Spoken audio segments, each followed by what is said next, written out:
Halo semuanya, perkenalkan nama saya Caya Carmila, NIM 2023 3673. NIM kelas 2R. Saya akan mempresentasikan tentang bagaimana agama menjamin kebahagiaan. Di sini dan dosen pengampu Dr. Haji Hendra Wijaya SAG MPDI dengan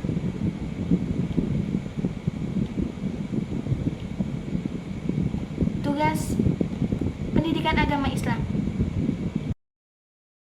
Menelusuri konsep dan karakteristik agama, bagaimana jalan menuju Tuhan dan kebahagiaan. Berikut mendapatkan dari beberapa ahli mengenai makna kebahagiaan. 1. Alusi. Bahagia adalah peran senang dan gembira karena bisa mencapai bagaimana keinginan dan cita-cita yang dituju dan diharapkan. 2. Ibnu Qayyim al-Jauziyah. Kebahagiaan adalah perasaan senang dan tentram karena hati sehat dan berfungsi dengan baik. 3. Al-Ghazali membagi bahagia menjadi 2. 1. Bahagia hakiki adalah kebahagiaan ukhrawi yang dapat diperoleh dengan modal iman dan ilmu dan amal. 2. Bahagia menjazi adalah kebahagiaan duniawi yang dapat diperoleh baik itu orang yang beriman, yang mampu, yang tidak beriman. Beberapa karakteristik hati yang sehat dan diantaranya: 1. Selalu beriman kepada Allah SWT dan menjadi Al-Quran sebagai obat untuk hati. 2. Selalu berorientasi ke masa depan dan akhirat. 3. Selalu mendorong pemiliknya untuk kembali kepada Allah SWT. 4. Selalu mengingat Allah SWT.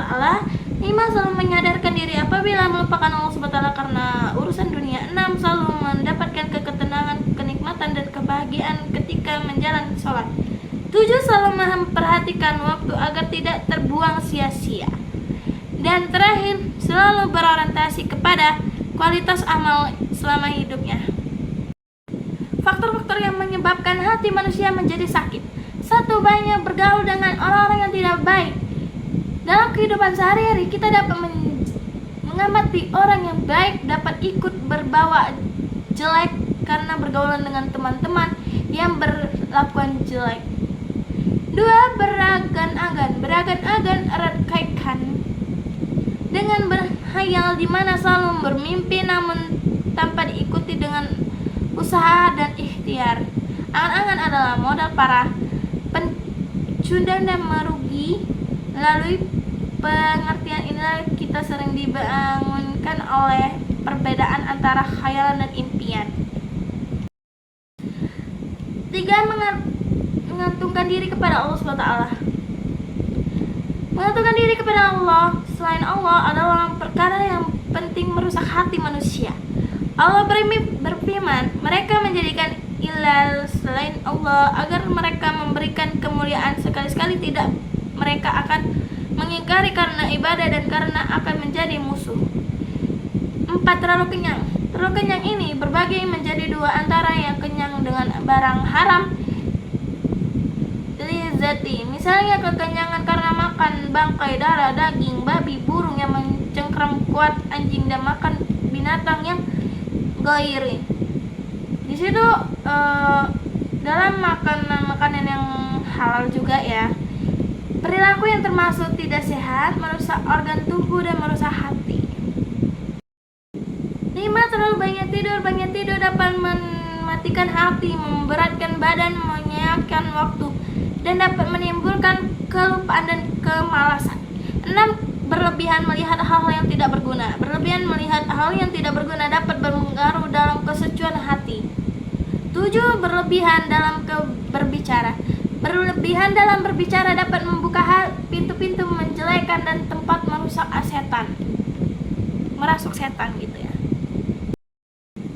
Menanyakan alasan mengapa manusia seharus beragam dan bagaimana agama dapat membahagiakan umat manusia. Kesucian beragam terletak pada fitrah manusia, di mana sudah melekat dalam diri manusia akan menjadi karakter manusia itu sendiri.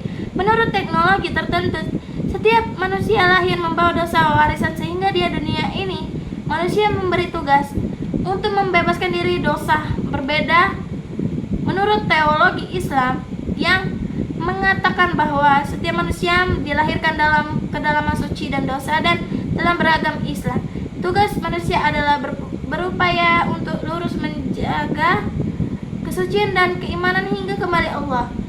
Surat Al-Rifwan ayat 30 artinya, maka berhadapkanlah wajahmu dengan lurus kepada Allah. Agama Allah tetaplah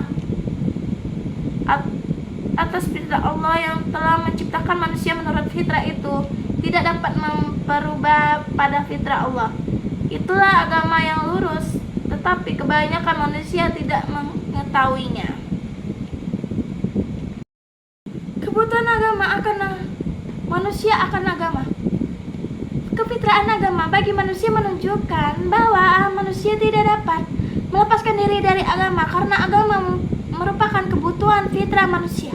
Selain manusia memiliki perasaan takut dan cemas, selama ini pula manusia membutuhkan agama. Kebutuhan manusia akan agama tidak dapat digantikan dengan kemampuan ilmu, pengetahuan, dan teknologi yang kita juga dapat memenuhi kebutuhan manusia dalam aspek material. Kebutuhan manusia akan materi tidak dapat menggantikan peran agama dalam kehidupan manusia atau sehari-hari. Di sini ada tabel mendekatkan diri kepada Allah SWT, menggapai mendaitilah, itulah tujuan hidup manusia sebagai makhluk sosial. Ini ada tabel di belakang, yaitu manusia, yang di bawahnya lagi Abdullah dan Khalifatullah. Nah, di bawahnya itu kita menjelaskan manusia meraih dan mendapatkan kebahagiaan lahir dan batin, dan rohani dan jasmani. Membangun argumen tentang kedaulatan sebagai satu-satunya modal beragama yang benar. Visi utama Rasulullah SAW seperti hal Rasulullah yang selalu beliau adalah mengajak manusia kepada Allah. La ilaha illallah. Itulah landasan teologis agama yang bawa oleh Rasulullah dan oleh semua para nabi dan para rasul dan pengikutnya. Tauhidullah membebaskan manusia dan tahayul, khauforat, mitos dan bidah. Tauhidullah mendapatkan manusia pada tempat yang bermartabat, tidak menghambatkan diri kepada makhluk yang lebih rendah derajat daripada manusia. Kontribusi agama dalam mencapai kebahagiaan.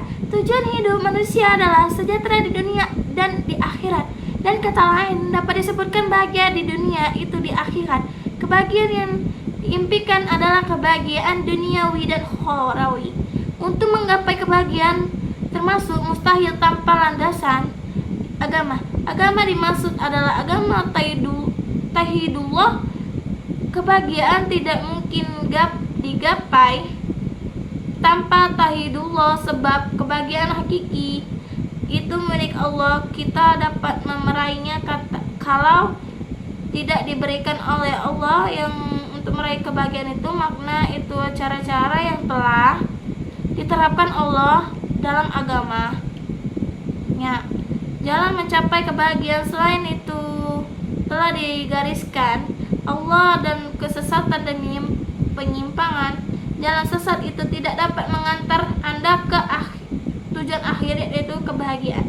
Mengapa jalan selain itu telah diterapkan oleh Allah SWT sebagai jalan yang sesat? Karena di dalam ada unsur syirik, dan syirik adalah teologis yang sangat keliru dan tidak diampuni. Jika landasan salah makna, maka bangunan yang ada di atasnya juga salah dan tidak mempunyai kekuatan alias rapuh. Dan terakhir, proyek belajar memformulasikan konsep kebahagiaan otentik menurut Islam. Sini kita akan jelaskan kebahagiaan dalam Islam adalah kebahagiaan otentik, lahir dan tumbuh nilai-nilai hakiku Islami dan mewujudkan dalam diri seorang hamba yang mampu menunjukkan sikap taubat, melakukan introspeksi dan koleksi diri untuk selalu berpegang pada nilai-nilai kebenaran ilahiyah, mensyukuri kurnia Allah berupa nikmat iman Islam, kehidupan serta dan menjunjung tinggi kejujuran, kebenaran dan keadilan dalam menjalani kehidupan pribadi, sosial dan profesional. Pada sisi lain, kebahagiaan itu menjadi tidak lengkap jika tidak mewujudkan dalam kehidupan yang konsrat dengan jalan membahagiakan orang lain. Sekian gitu aja presentasi bagaimana agama menjamin kebahagiaan. Kalau ada kata salah saya mohon maaf, bila kepada Allah SWT minta ampun. Terima kasih, saya pamit undurkan diri. Assalamualaikum warahmatullahi wabarakatuh.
Sekian gitu aja presentasi bagaimana agama menjamin kebahagiaan. Kalau ada kata salah saya mohon maaf, bila kepada Allah SWT minta ampun. Terima kasih, saya pamit undurkan diri. Assalamualaikum warahmatullahi wabarakatuh.